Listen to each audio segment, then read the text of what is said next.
大家好，歡迎嚟到天神頻道，我係天神，繼續同大家跟進下2026年世界盃嘅戰況啦。今日咧，我哋就會重點同大家分析一下嚟緊嘅一場矚目大戰，就係法國對挪威啊。點解呢？因為當中佢哋嘅球星麥巴比同埋荷蘭德都係咧最多人討論嘅球星之一，咁咧佢哋兩個嘅對決咧會係好多人咧嘅話題嚟嘅。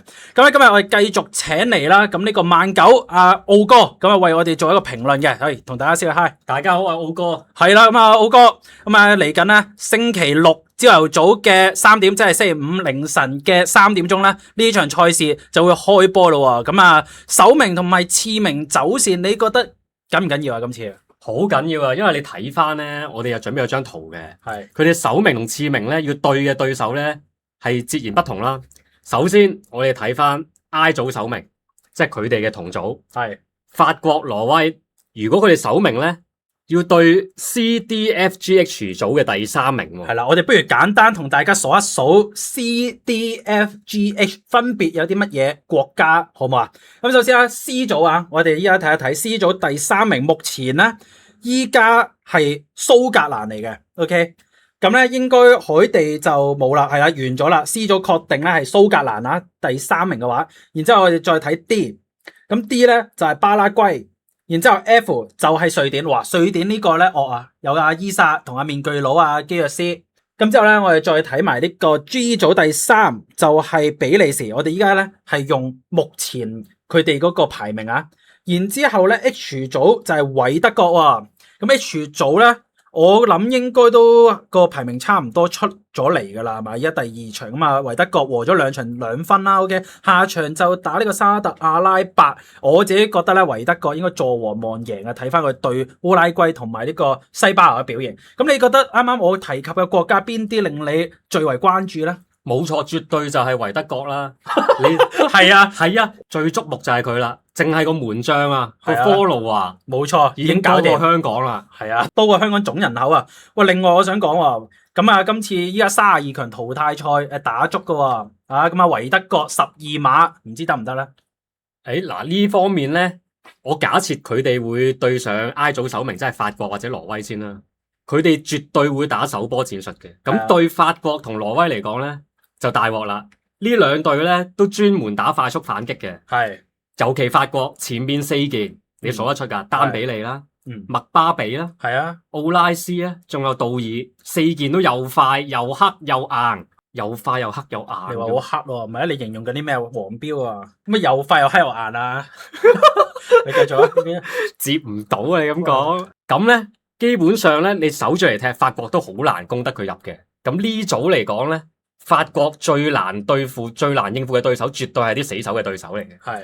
咁而挪威咧就靠夏蘭特一個噶啦，一個人衝散佢咯。係其實比較容易啲嘅，我自己覺得。如果對維德國嚟講，咁咧，我覺得法國咧，即係我假設佢哋真係對維德國咧，咁佢哋就硬啦，難踢啦。同埋加上呢組咧對完維德國咧，會對陣好大機會 E 組首名嘅德國，係已經確認咗啦，已經確認噶啦。咁德國嚟講咧，其實喺呢條線咧。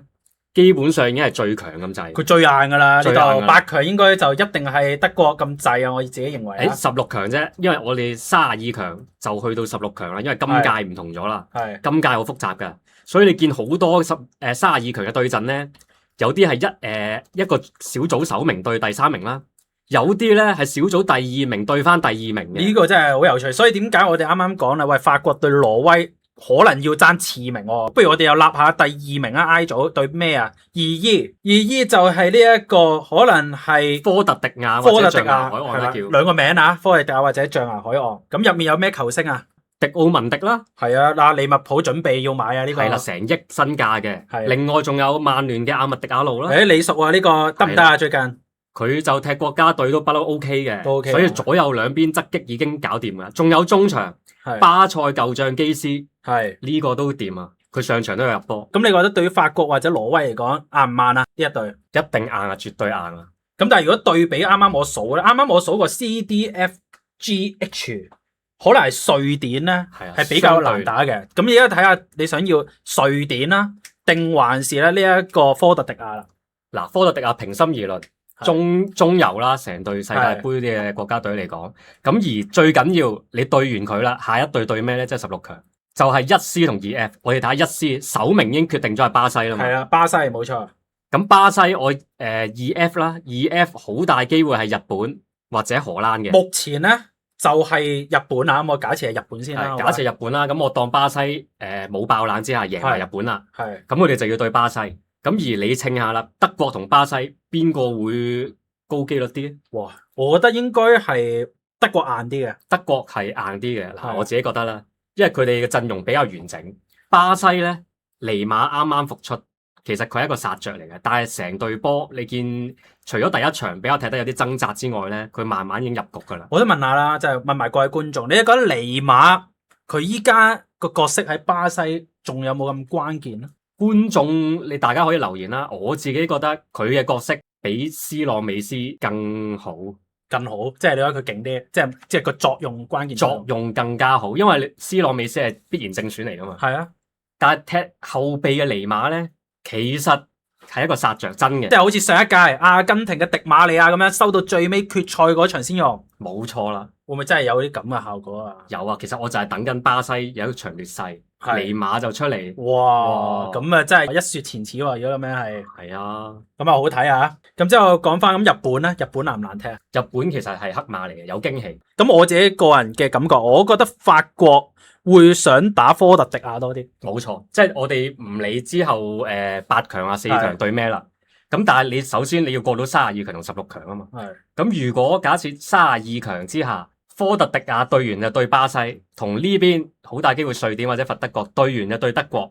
因為法國同德國不嬲都世仇嚟嘅。係啊，咁快又要見面啊！德國好係大熱門嚟㗎，除咗雖然法國係更大嘅熱門，但係佢哋可以有得揀嘅情況之下咧，盡量都唔想咁快16強就對嘅。係啦，好，咁我不如咧都俾個題目觀眾留言話俾佢聽，你覺得啊呢兩隊佢哋會想行邊一條線咧？因為咧佢哋係有一個絕對嘅主導權嘅，依家佢哋兩個人係同分嘅，我一齊睇下先。依家法國同埋挪威啦，佢哋分別咧打兩場都係2勝，咁啊得6分㗎，咁所以咧佢哋有得揀㗎喎。係啊，個重點啊，大家可以睇埋個得失球數，法國正5啦。挪威正4啦，係啊，挪威有優勢喎。係啦，嗱，挪威好大機會係主導喺自己手上嘅啫。冇錯，佢想打次名，佢唔喐得噶啦，或者俾人入，或者自己送埋個波入網。係啦，或者夏蘭特佢啊飲住王老吉，將個波踢翻自己龍門入面。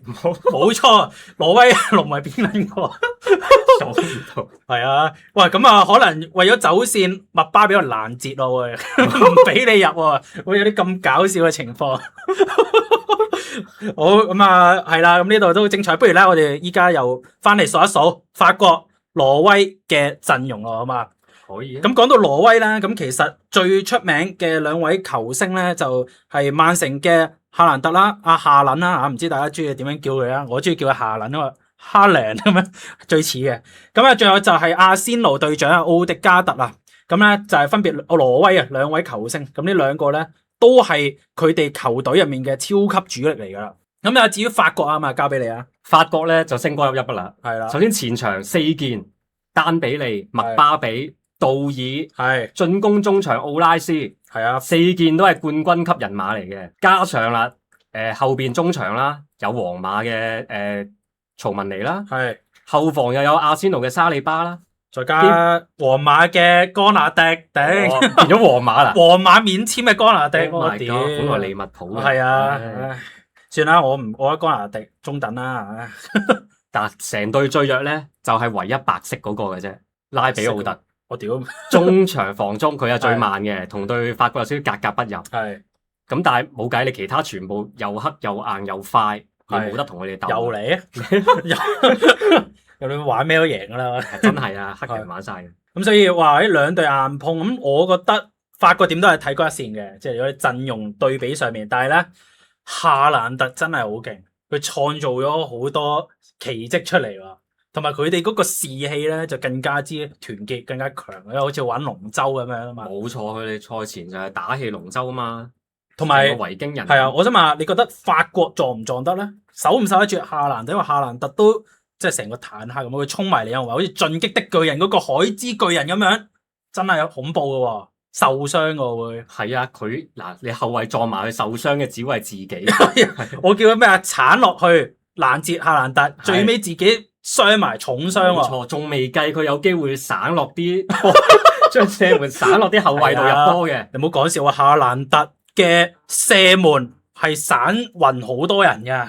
一腳車埋嚟，哇！仲要可以反彈入網啊，有一個好經典嘅。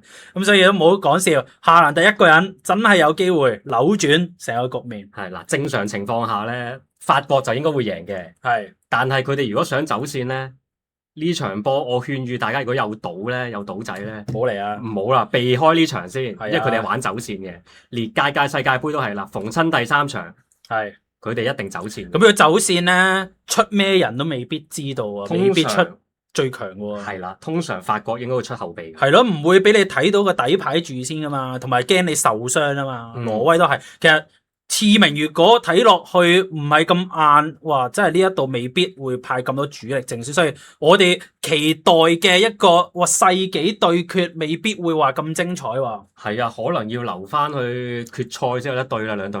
仲有一隊啊！如果決賽係喎，兩邊走㗎啦。係啊，之後咧，另外講完呢一場咧。我都好想講，因為上場講咗 C 朗，C 朗咧一直都係世界盃嘅焦點啊！我愛 C 朗啊，不如睇埋葡萄牙嗰一個走線好嘛？簡單望一望先啦，好嘛？佢係 K 組，冇用，我睇一睇 K 組先。1K 呢度，咁我話喺右下角對3嘅 DEIJL，第3名係巴拉圭啦 ，E 啦厄瓜多爾啦 ，I 啦就係塞內加爾啦 ，J 阿爾及利亞 ，L 哇咁好打嘅呢度。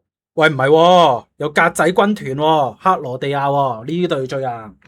但係未踢完嘅。未踢完，仲有一場，佢可能第2名機會高啲，咁所以其實加納咯，1K 又好走喎。咁依家睇一睇葡萄牙嗰個排名先。咁一葡萄牙咧排第2，打咗未啊？佢同哥倫比亞下場咯，下場啦。哇，咁呢度真係要爭首名喎。我哋睇埋 2K 啊，2K 就會對呢個 2L，L 喺邊度？2L 呢度英格蘭克羅地亞嗰組，哇咁係要爭喎，係啊 L 依家第1名係英格蘭，毫無疑問，係啊，第2名加納，第3名係克羅地亞，咁所以講緊咧呢組葡萄牙咧一定要爭首名 ，OK， 咁啊呢一度咧C 朗啊個責任就重大啦，咁啊哥倫比亞咧啲人咧越嚟越勁啊，以前出咗個 James 啊嘛，係咪洛迪古斯，依家咧又有迪亞斯，仲有健啊，我記得都係好多球星啊，依家哥倫比亞出咗。你點睇啊？有你最中意班奴同 C 朗啊？冇錯啊！我絕對支持佢哋一路走落去冠軍嘅。如果佢想冠軍咧，一定要行1K 呢條線啊！冇錯，因為你睇翻1B 咧，基本上啦都係稱低一線。哇！如果拎到1K 食埋個1B，哇！加拿大呢堆瑞士發達喎，真係重點嚟啦！佢8強可能會對阿根廷啊！我係想睇。咁葡萄牙大戰對阿根廷，美斯對 C 朗，係啦，一係咧就做王，係啊，一係就逼害佢，真係大鑊啊！如果假如嗰場美斯戴帽 C 朗入唔到波，哇，仲要 block 班奴費蘭迪斯個球，又企越位，又控唔到波，唔係講笑啫。可能呢啲發生喺美斯身上，係可能發生喺美斯身上，未必係發生喺 C 朗身上。我哋公平啲，係啊，有假如美斯。我真係諗唔到佢有啲咩情況下係會衰咁撚勁，美斯唔好意思啊各位，真係諗唔到。我講真心話，美斯咁勁，真係好少失題嘅，係啊，或者俾人鏟傷咯，係啊，俾人鏟傷咯，就係收山咯，可能就係 C 朗出腳。我越嚟越離譜啊！交翻俾你，我唔講啦，交翻俾你，呢度完啦，完啦。好咁啊！如果中意我哋呢個小組賽形勢分析，咁又不如咧就留言啦，支持下我哋啊，俾 like 同埋訂閱啦。咁啊，多謝大家。咁我哋啦，下場咧繼續咧同大家去睇下。Hello， 大家好！大家記得睇世界盃之餘咧，都要做好自己終身嘅意外保障喎。只要每日5個8港紙就可以保到你大意外同埋小意外，物理治療都做得到㗎。所以大家記得揾我 Winnie 64707961去投保啦。